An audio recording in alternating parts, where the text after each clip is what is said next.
I love to eat fresh tomatoes, and as a matter of fact, summer is great, but during the wintertime, try to grow tomatoes indoors.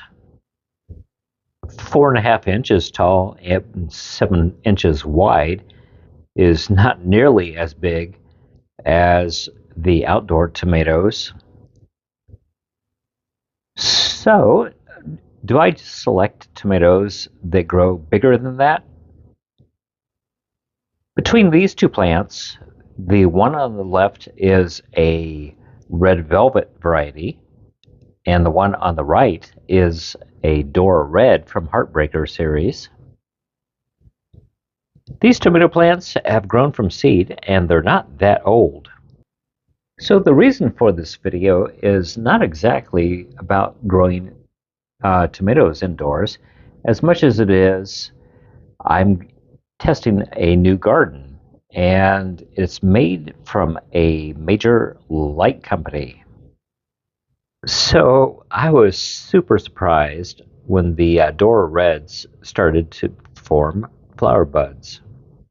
Then I noticed that not just one, not two, but all three of the red velvet plants were also starting to form flower buds. Can't say that it was from using a bloom formula because 936 is typically a high nitrogen formula, and as a matter of fact, this is oftentimes used for indoor plants. Does that nutrient work? As a matter of fact, it does, as I am using it also to feed from the reservoir that you see on the right hand side to feed these plants. Typically, a microdwarf tomato plant is going to provide a main crop in around 100 days.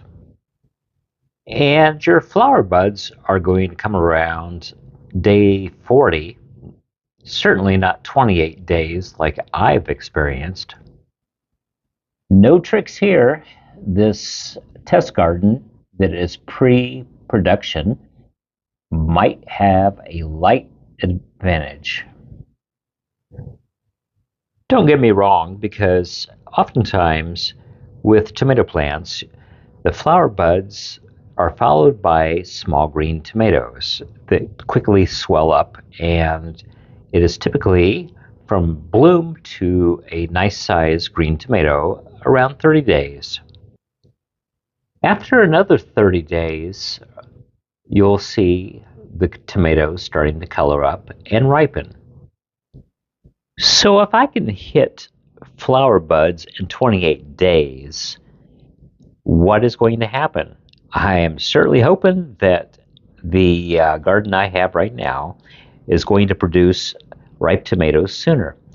And I am certainly hoping, since I can hit the bloom buds by 28 days, that they will probably be a little bit faster than the typical microdwarf tomato that does that in 40 days. So of the plants that I have here, I will probably have to pull out the largers and leave the red velvet in the garden. So if I am about 12 days faster to get those buds, I will probably expect a little faster tomato.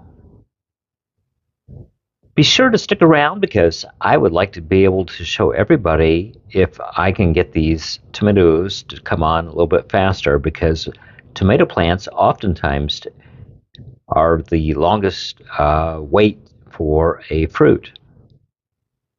Certainly appreciate everybody who's checking into the channel, because I would love to show the results of this experiment.